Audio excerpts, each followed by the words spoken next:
My name is Zaria Monet. I'm 32 years old, painfully independent, financially stable, and, until recently, very much in love with the man I thought I'd marry. Turns out, he wasn't just proposing with a ring. He was proposing with my money. Yes, my money. My account. My hard-earned savings. Right down to the polished platinum band he so dramatically presented on a rooftop with a violinist and a drone camera circling overhead. This is not a story about heartbreak. This is a story about calculation. Because the moment I realized Derek was building a future on my foundation, I said yes.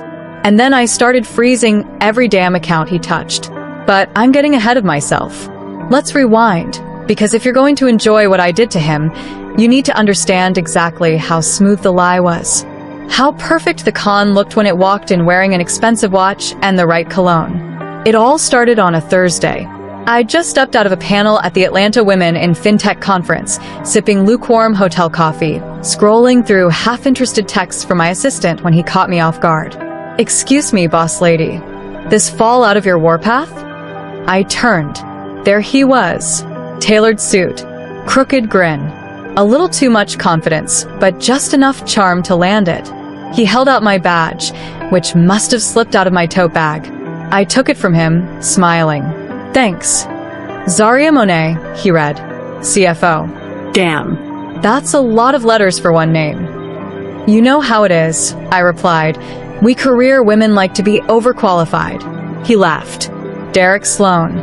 Product strategist at Friction AI. The name sounded familiar. One of those flashy new startups with a lot of pitch decks and very little product. I raised a brow. "You work with Friction?" I asked. "I save friction," he said with a smirk. "They just don't know it yet." I rolled my eyes, but couldn't help smiling. Cocky, sure, but confident. In a good way. We shared a 10-minute conversation that somehow stretched into an hour. When I finally realized I was late for my next panel, he handed me his business card.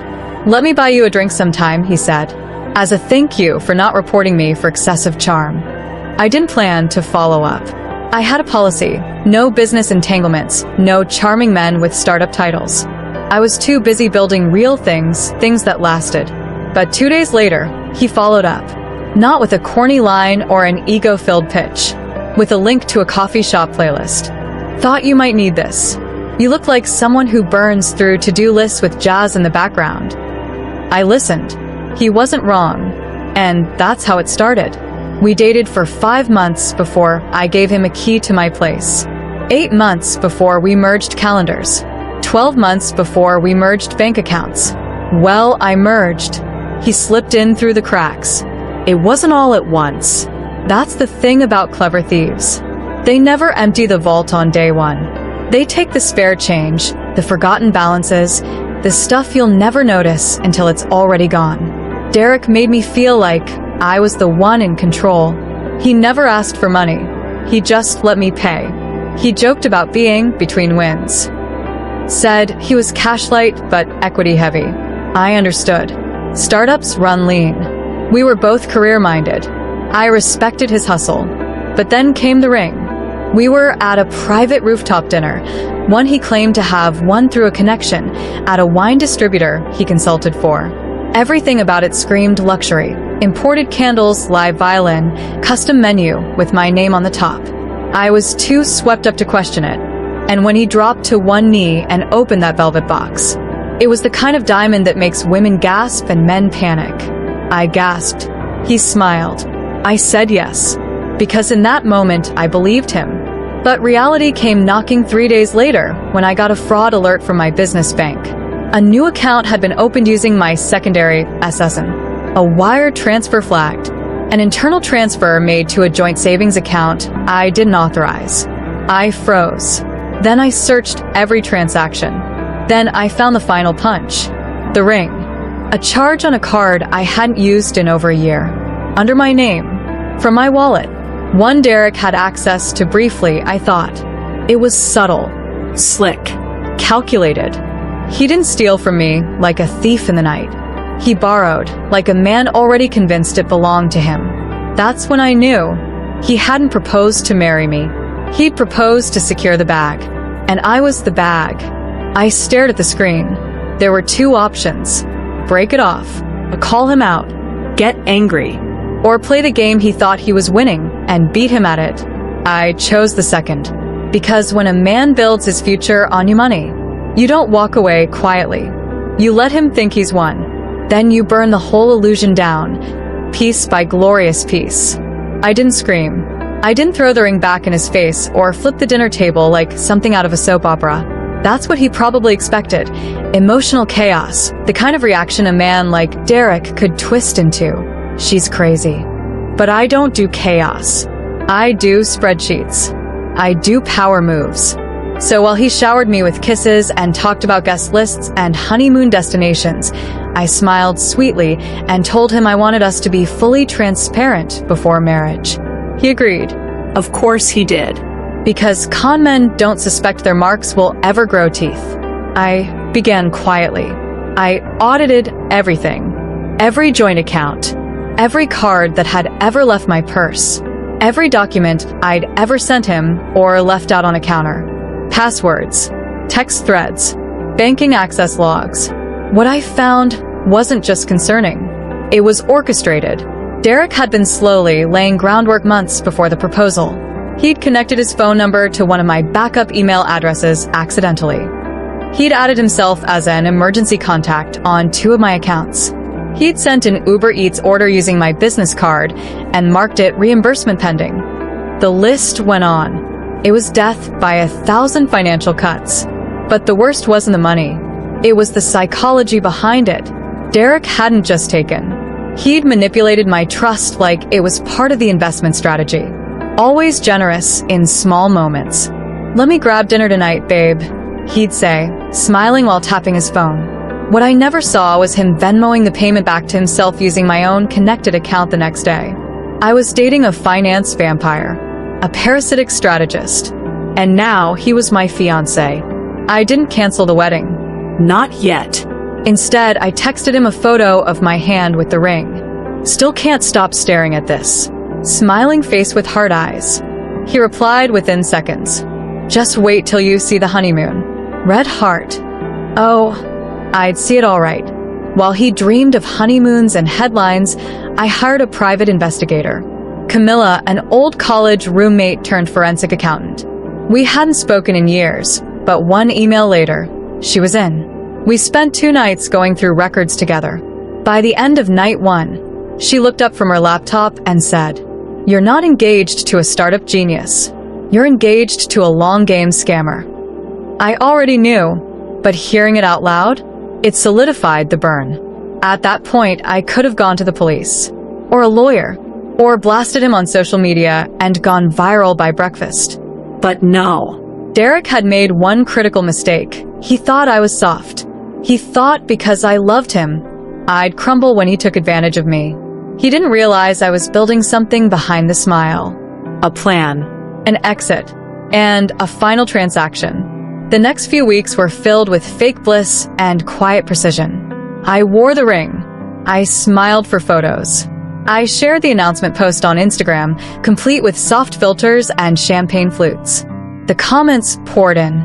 "OMG. Power couple. I knew you two were the real deal. That ring." And underneath every compliment, every heart emoji, every "so happy for you," I felt it. The lie. Not the one Derek told the world, but the one I was building right back under him. He had no idea I was preparing to turn our future into a locked vault he'd never reach. While he shopped for tuxedos, I rewrote access protocols to every single account I owned.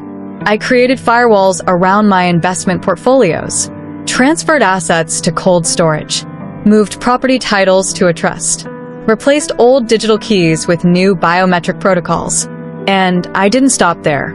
I installed tracking software on the shared laptop. I flagged every account he accessed. I notified my banking liaison that I suspected identity bleed and authorized only in-person transactions under my new security ID. In layman's terms, I boxed him out of the empire he thought he was marrying into, brick by brick. Click by click. Then came the engagement party. He insisted on making a speech. Of course he did.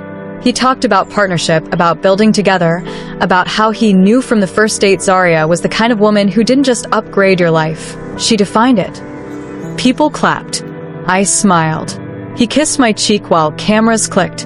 In that moment, he had no idea his corporate credit card had just been canceled, that the car he was leasing with my co-signature had been repoed, that the new LLC he'd registered under my name Dissolved. He toasted to forever. I toasted to freedom. The night after the party, he curled up beside me, hand resting over mine, whispering about travel plans. I was thinking maybe the Maldives.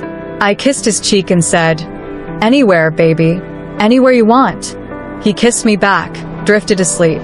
I stared at the ceiling and counted every penny I'd reclaimed, every transaction I'd reversed, every lock I'd set, because when he woke up tomorrow, his financial world would be a frozen tundra.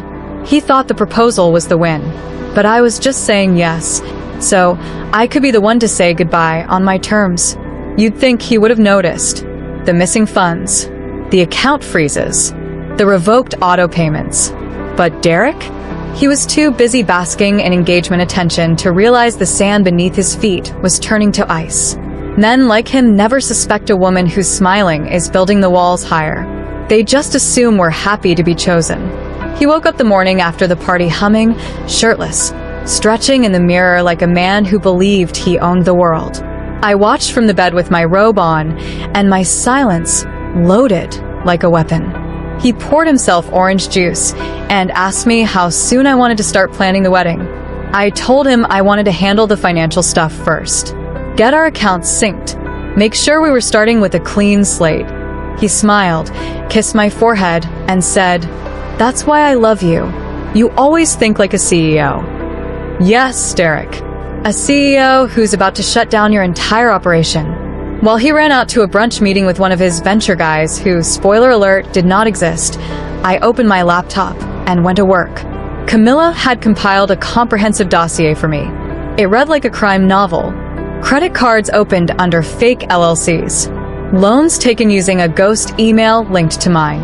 A secondary PayPal business account I never authorized, but was somehow connected to my old eBay info from college.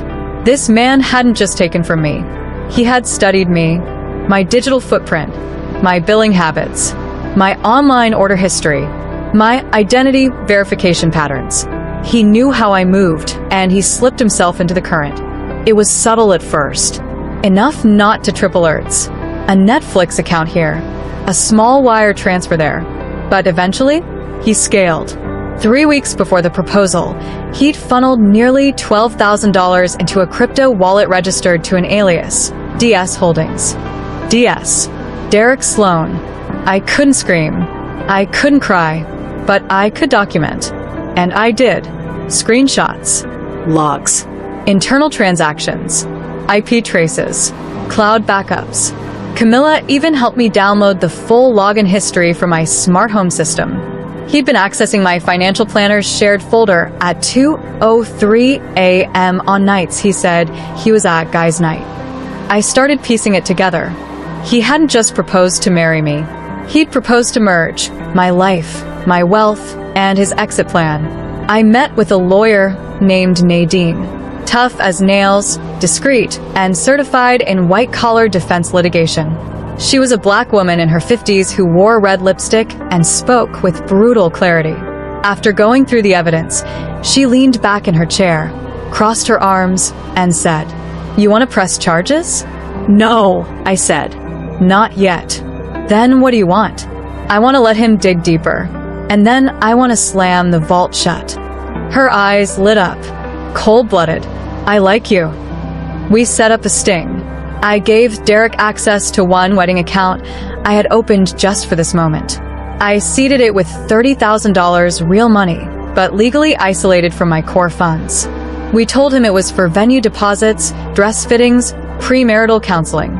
He transferred $6,000 to a vendor named Ivy and Company for what he claimed was a photographer package. Camilla traced Ivy and Company within an hour. Fake. Registered under a shell company tied to a burner phone. 2 more weeks passed. The account balance dropped to $7,200. I said nothing, just kept feeding him affirmations. You're handling this so well. I'm lucky to have someone so on top of things. You make this so easy for me. His ego soaked it up like wine in white linen. Then came the slip.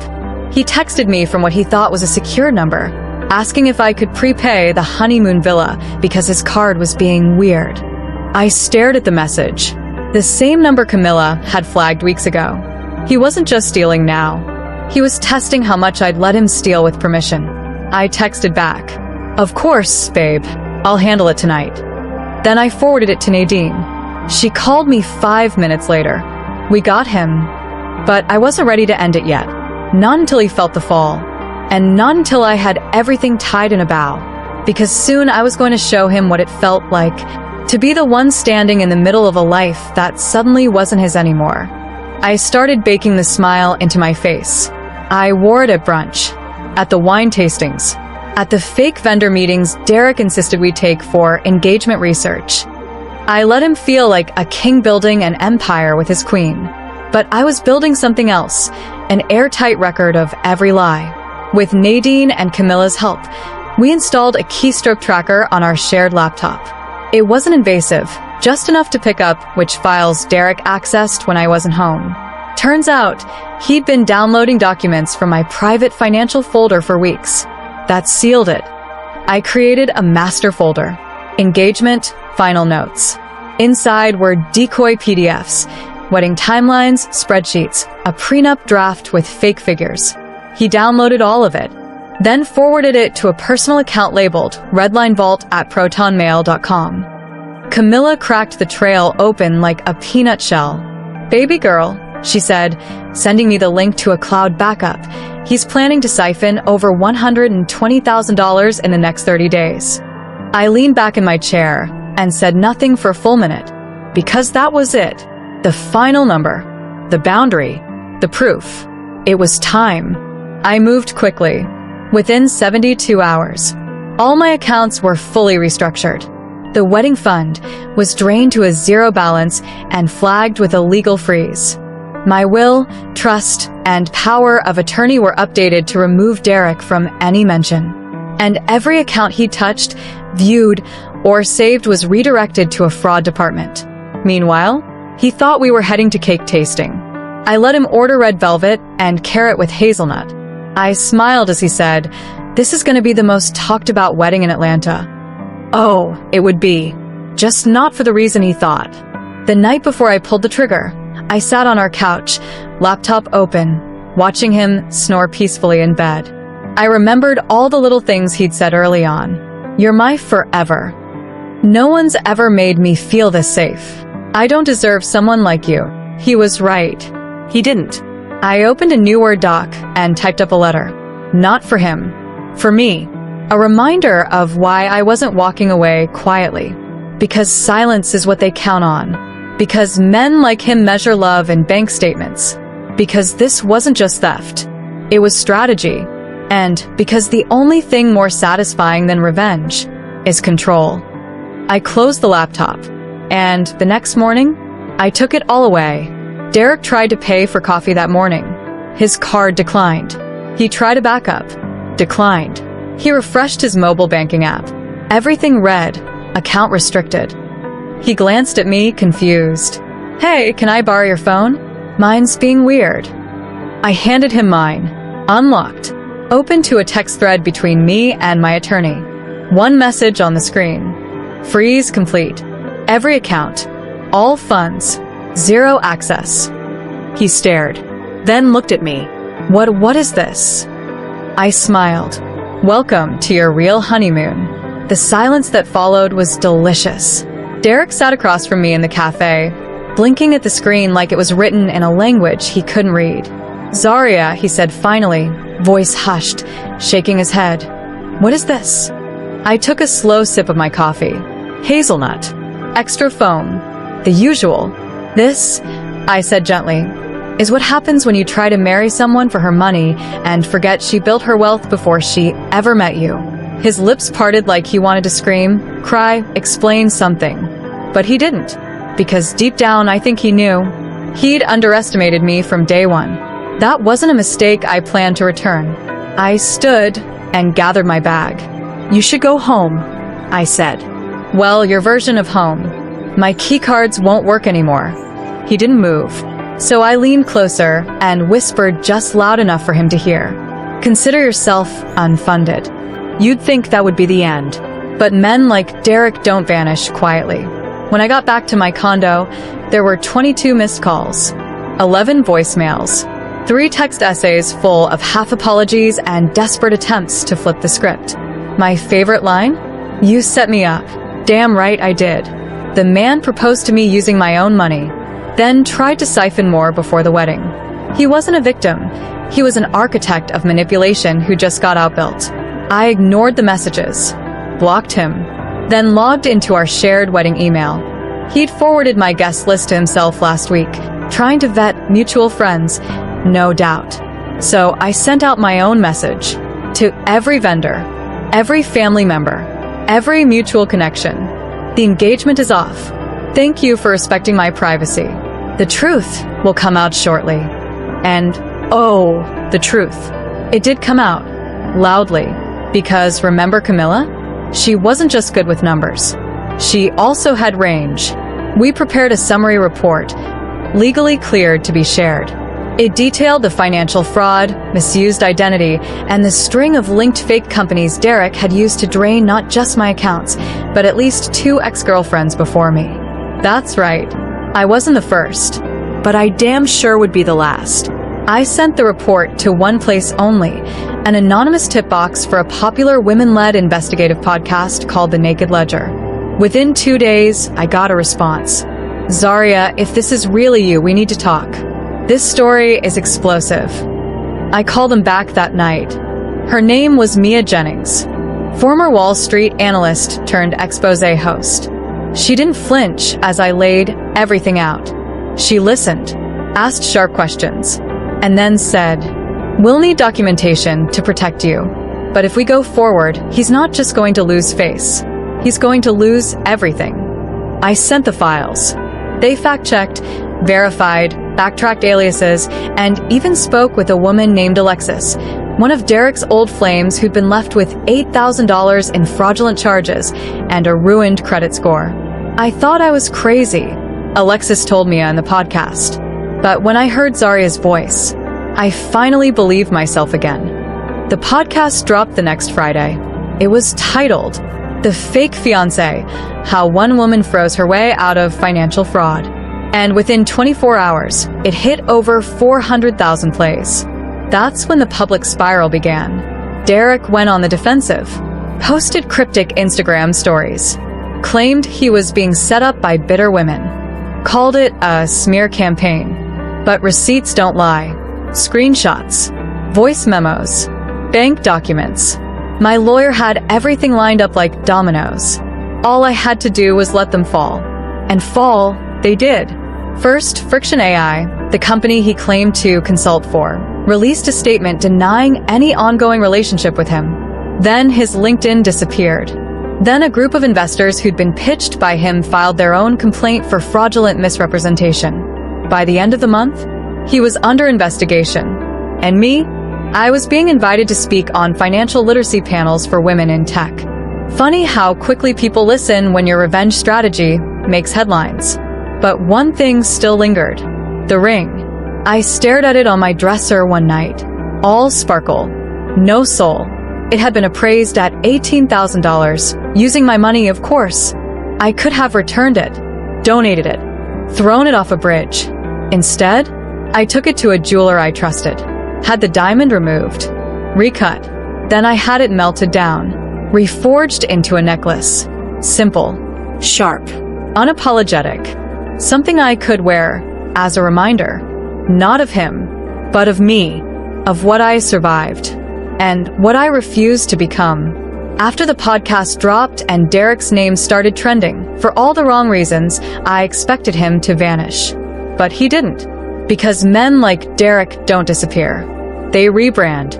3 weeks after the podcast went viral, he reappeared on Instagram with a shaved beard, a healing caption, and a new project, a coaching program. I nearly choked on my coffee when I saw it. helping men rebuild their reputations, regain financial trust, and step into their leadership potential. This man, the same one who proposed to me with my own Amex, now selling a redemption arc like it came with a discount code. That's when I realized something crucial. This wasn't over until I made it impossible for him to start over. And that's when the real setup began. I called Mia first. Can we do a follow-up? I asked. One where we show the receipts. Publicly. She paused. You sure? yes. I want his playbook ripped open. Within a week, the Naked Ledger dropped a bonus episode. Not an interview, a walkthrough. Mia and her team laid out every financial shell Derek had used. Every fake company. Every woman. The identity trails. The transfers. The phone numbers. All connected. It was airtight. And this time, it wasn't just a trending story. It was a case study.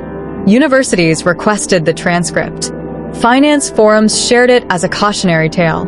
One panel on fraud protection called it a masterclass in digital self-defense.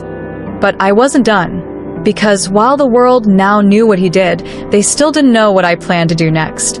I wasn't just going to survive Derek's scam. I was going to build something from the ashes.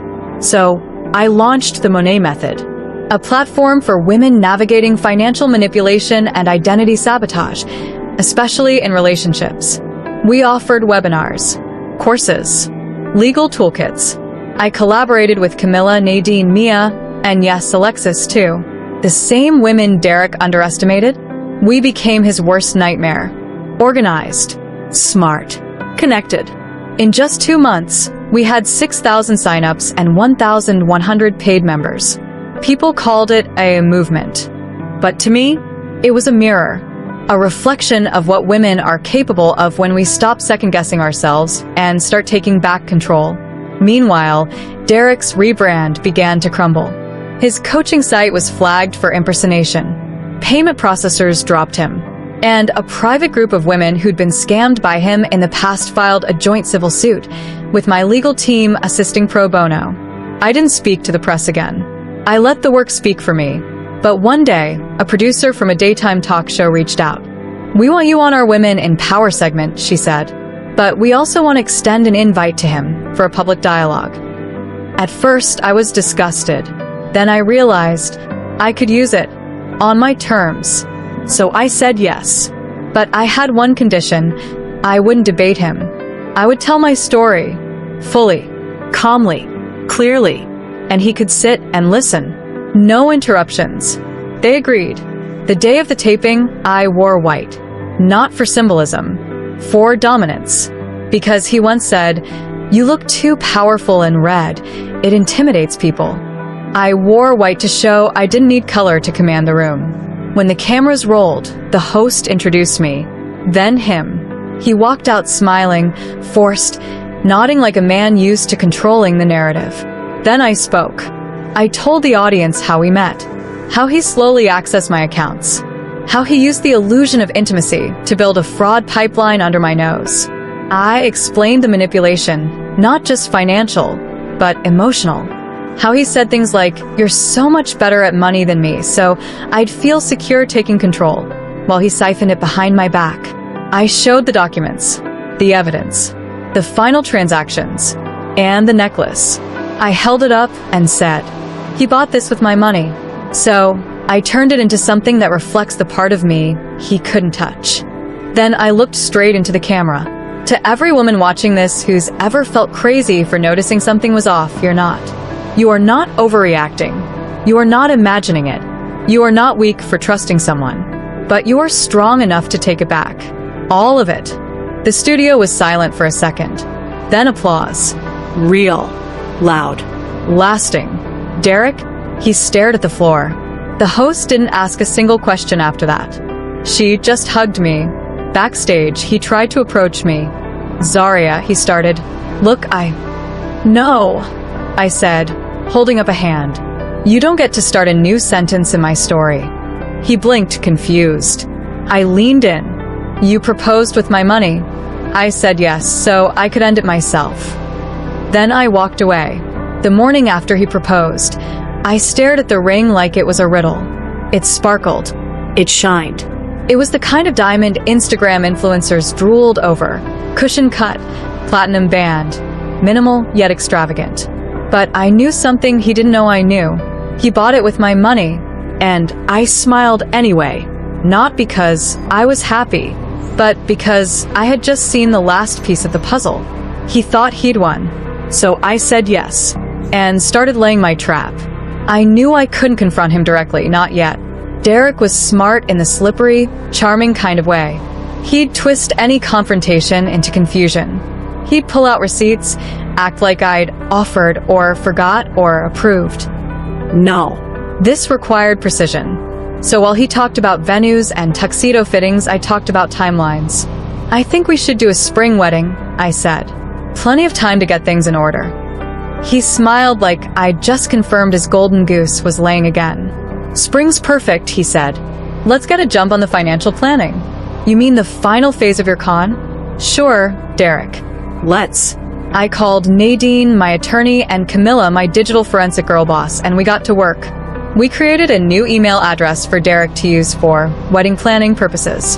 One I controlled, one I could monitor, one that mirrored my real email almost exactly. Then we built what looked like a legitimate shared finance hub. Budget trackers, vendor contacts, gift registries, all fake, all monitored, all bait. He bit hard. Within 2 weeks, he had forwarded that email to 3 shell vendors, 2 of which were just aliases he'd created to pay himself. We watched every step. I played the part of the perfect bride, smiled at every dinner, let him take cheesy photos, shared planning updates with close friends only on Instagram. Every time he leaned in for a kiss, I leaned back just enough to see his phone reflection in his sunglasses. Every time he paid for dinner with his card, I noted which of my accounts it was linked to. He thought I was smitten. In reality, I was making a list. Every withdrawal, every misused login, every quiet scam. He thought he was getting closer to our wedding. I was getting closer to his reckoning. Then came the testing moment. He asked me to transfer $15,000 for a deposit on a vineyard venue in Napa. It wasn't just audacious, it was insulting. But I agreed. I had the transfer set up in a staging account we created just for this purpose. He sent a thank you text. You're incredible, babe. I'm so glad we're doing this the right way. Red heart. Oh, Derek. This was the right way. Just not for you. 1 week later, I staged a fake conversation. At home. Over wine. Hey, I said, I was thinking we should start prenup talks. He froze. I mean, sure, he said, trying to recover. I'm not opposed. I just didn't think you'd want that between us. I sipped my wine. It's not between us. It's for us. He laughed. Okay, future CEO. Inside, I was fuming. I was already a CEO. He was just too busy embezzling to notice. The next day, he opened a Google Doc titled Zaria Monet, Marital Financials. I know this because he did it using the dummy email we gave him. He filled it with projections, hypothetical joint accounts, and wait for it, a retirement fund that pulled directly from my real estate portfolio. He was planning our marriage like a business merger, one where he walked away with the assets. But the merger he didn't see coming was the legal collapse of everything he touched. 2 days before I pulled the trigger, I did something symbolic. I cleaned out the last drawer he kept in my place. The one with his extra shirts, his chargers, his toothbrush. I put everything in a small box, tied it with twine, and left it by the door. He saw it when he came home from a late meeting. "What's that?" he asked. I smiled. "Just organizing things." That night, he talked in his sleep. He muttered something about transfers and final pull. I stared at him, breathing calmly, and whispered, "Goodbye." At 8 a.m. the next morning, Nadine executed everything.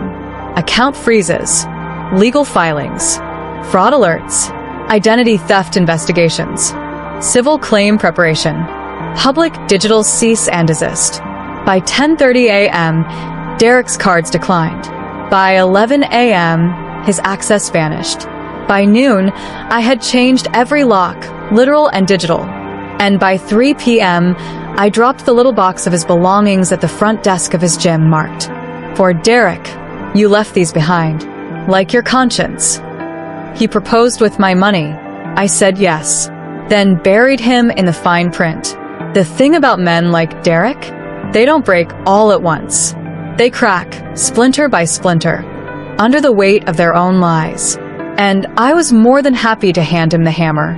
The morning after I pulled everything, I didn't check my phone. I brewed my coffee, played some Erykah Badu, and opened my windows like it was any other beautiful day.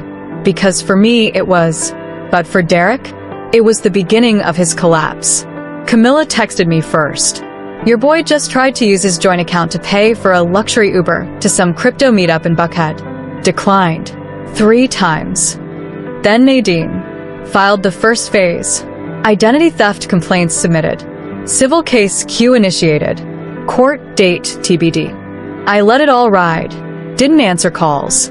Didn't reply to his frantic, "Where are you?" texts. By noon, he showed up outside my condo. Buzzing. Pacing. He called from a random number. I picked up. Zaria. What the hell is going on? I stayed quiet. He tried again. My cards don't work. My bank locked me out. I'm getting flagged for fraud. What did you do? I told you. I said calmly. I wanted a spring wedding. He was breathing like a man sprinting from a burning house. You can't do this to me, but you could do it to me? Click. Later that evening, I watched his Instagram story. Blank white text on a black screen. Some people will do anything for attention, even lie. I smiled. Projection. It's a hell of a drug. The comments weren't what he expected. Didn't you propose with her money, though? We listened to the podcast. Sit this one out, champ. You messed with the wrong woman.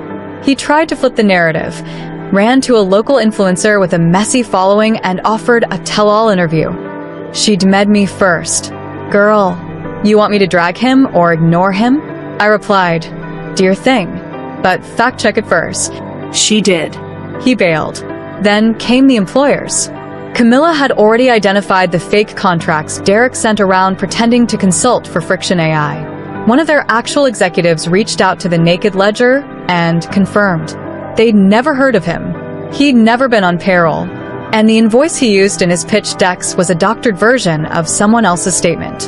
That was enough for the financial fraud community to put him on every watch list imaginable. He didn't just lose face. He lost future income.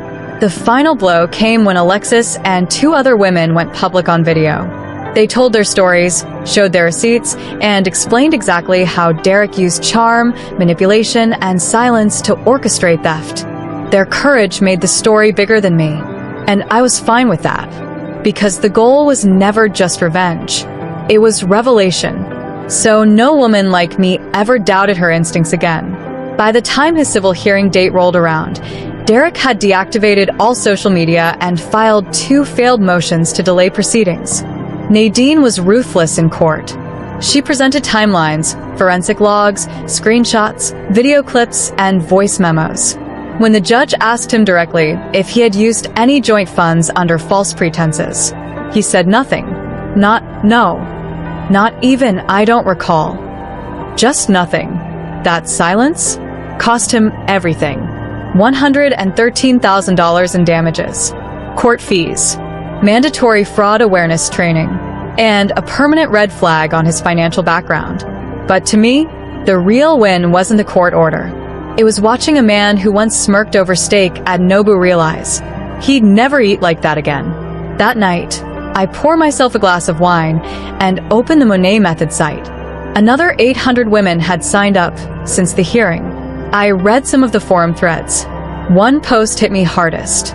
I used to think trusting someone was my biggest mistake, but now I realize staying silent would have been worse. Me too, sis. Me too.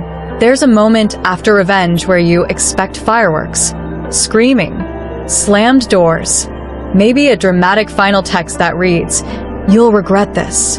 But I didn't get any of that. I got silence, and in that silence came peace. Not the kind you earn, the kind you build. The civil case was over. Derek had been legally and publicly humiliated, his schemes exposed, his name tagged in every financial red flag database across the coast. But I wasn't angry anymore. I wasn't watching for his next move or waiting for the other shoe to drop. Because there was no shoe. I'd taken them both and walked away. I spent a lot of time alone after it all. Not lonely, just alone. I turned off notifications, took myself out to dinner, walked the Beltline listening to Nina Simone and Miles Davis, and the sound of my own breath. One morning, I went back to the rooftop where he proposed. I didn't cry. I ordered a drink, sat in the same spot, looked out over the skyline, and said aloud, to no one in particular, "You almost got away with it."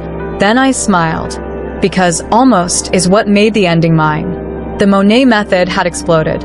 Not viral, not flashy, but real.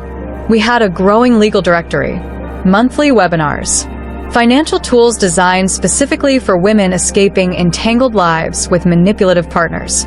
Camilla became our in-house advisor. Alexis now ran our online forums. And Nadine started offering sliding scale consultations for survivors. What started as a counterattack had become an ecosystem. And I didn't lead it like a boss.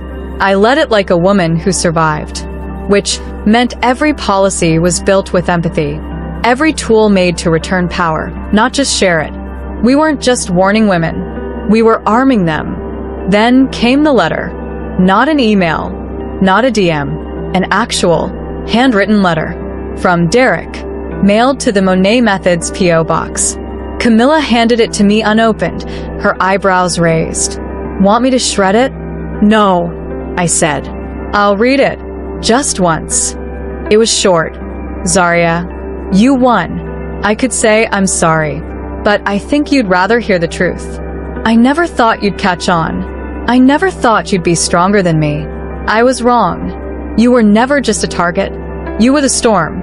D. I folded the letter and placed it in a drawer. Not because I forgave him, because some trophies don't belong on shelves. They belong in silence. I bought a new place, not because I needed it, but because I wanted a home with no history, no shared toothbrushes, no password ghosts, no fake love staged in the form of routine, just hardwood floors. Light. Space. I hung the necklace. Yes, the one I had forged from the stolen ring, inside a glass box near the entrance. On the box, I engraved, "Paid in full." Some women mark the end of something with closure. I marked mine with clarity. I had loved, I had trusted, and I had been taken for granted, but I had never been weak. One afternoon, I hosted a small dinner. Just my team, women who helped build the Monet method, survivors who'd gone on to thrive. We laughed, Drank wine. shared stories. At one point, someone asked, "Zaria, if you could go back, would you have done anything differently?" I thought about it. Then I shook my head. "No," I said, because if he hadn't taken from me, I might never have realized what I was capable of building without him. He proposed with my money. I said yes. Then I froze every account. And when it was over, I wrote my own ending with a password no one else could guess. Blank white text on a black screen. Some people will do anything for attention, even lie. I smiled. Projection. It's a hell of a drug. The comments weren't what he expected. "Didn't you propose with her money, though?" "We listened to the podcast. Sit this one out, champ." "You messed with the wrong woman." He tried to flip the narrative, ran to a local influencer with a messy following and offered a tell-all interview. "She'd med me first." "Girl, you want me to drag him or ignore him?" I replied, "Do your thing, but fact check it first." She did. He bailed. Then came the employers. Camilla had already identified the fake contracts Derek sent around pretending to consult for Friction AI. One of their actual executives reached out to the Naked Ledger and confirmed. They'd never heard of him. He'd never been on payroll. And the invoice he used in his pitch decks was a doctored version of someone else's statement. That was enough for the financial fraud community to put him on every watch list imaginable. He didn't just lose face. He lost future income. The final blow came when Alexis and 2 other women went public on video. They told their stories, showed their receipts, and explained exactly how Derek used charm, manipulation, and silence to orchestrate theft. Their courage made the story bigger than me, and I was fine with that, because the goal was never just revenge. It was revelation.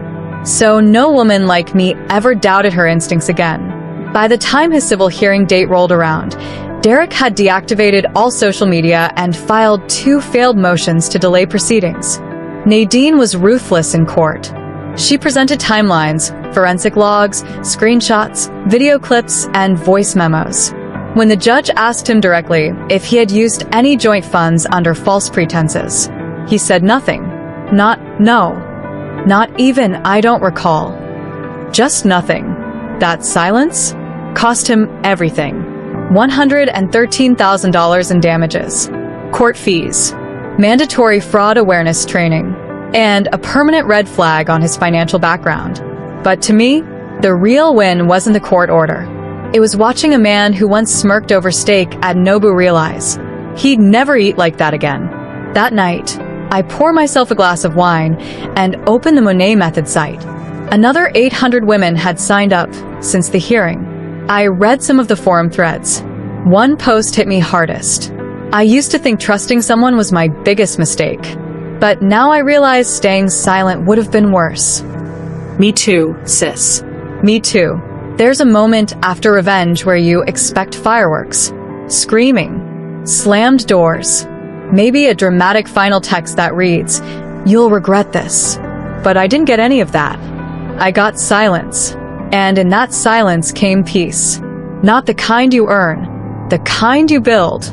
The civil case was over. Derek had been legally and publicly humiliated, his schemes exposed, his name tagged in every financial red flag database across the coast. But I wasn't angry anymore. I wasn't watching for his next move or waiting for the other shoe to drop. Because there was no shoe. I'd taken them both and walked away. I spent a lot of time alone after it all. Not lonely, just alone. I turned off notifications, took myself out to dinner, walked the Beltline listening to Nina Simone and Miles Davis, and the sound of my own breath. One morning, I went back to the rooftop where he proposed. I didn't cry. I ordered a drink, sat in the same spot, looked out over the skyline, and said aloud, to no one in particular, "You almost got away with it." Then I smiled. Because almost is what made the ending mine. The Monet Method had exploded. Not viral, not flashy, but real. We had a growing legal directory, monthly webinars, financial tools designed specifically for women escaping entangled lives with manipulative partners. Camilla became our in-house advisor. Alexis now ran our online forums. And Nadine started offering sliding scale consultations for survivors. What started as a counterattack had become an ecosystem, and I didn't lead it like a boss. I led it like a woman who survived, which meant every policy was built with empathy, every tool made to return power, not just share it. We weren't just warning women, we were arming them. Then came the letter, not an email, not a DM, an actual, handwritten letter from Derek, mailed to the Monet Method's P.O. box. Camilla handed it to me unopened, her eyebrows raised. Want me to shred it? No, I said. I'll read it, just once. It was short. Zaria, you won. I could say I'm sorry, but I think you'd rather hear the truth.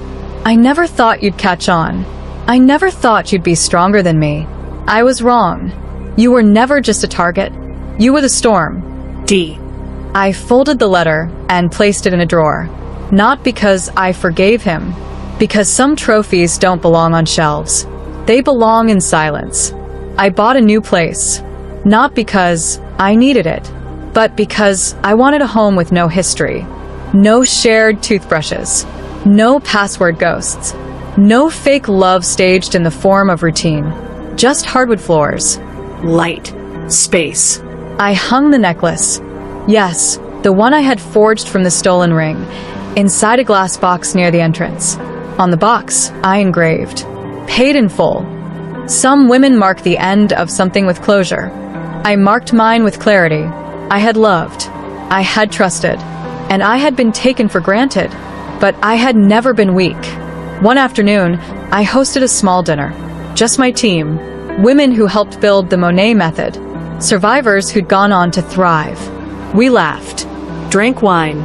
shared stories. At one point, someone asked, "Zaria, if you could go back, would you have done anything differently?" I thought about it. Then I shook my head. "No," I said, because if he hadn't taken from me, I might never have realized what I was capable of building without him.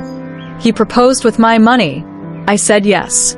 Then I froze every account, and when it was over, I wrote my own ending with a password no one else could guess.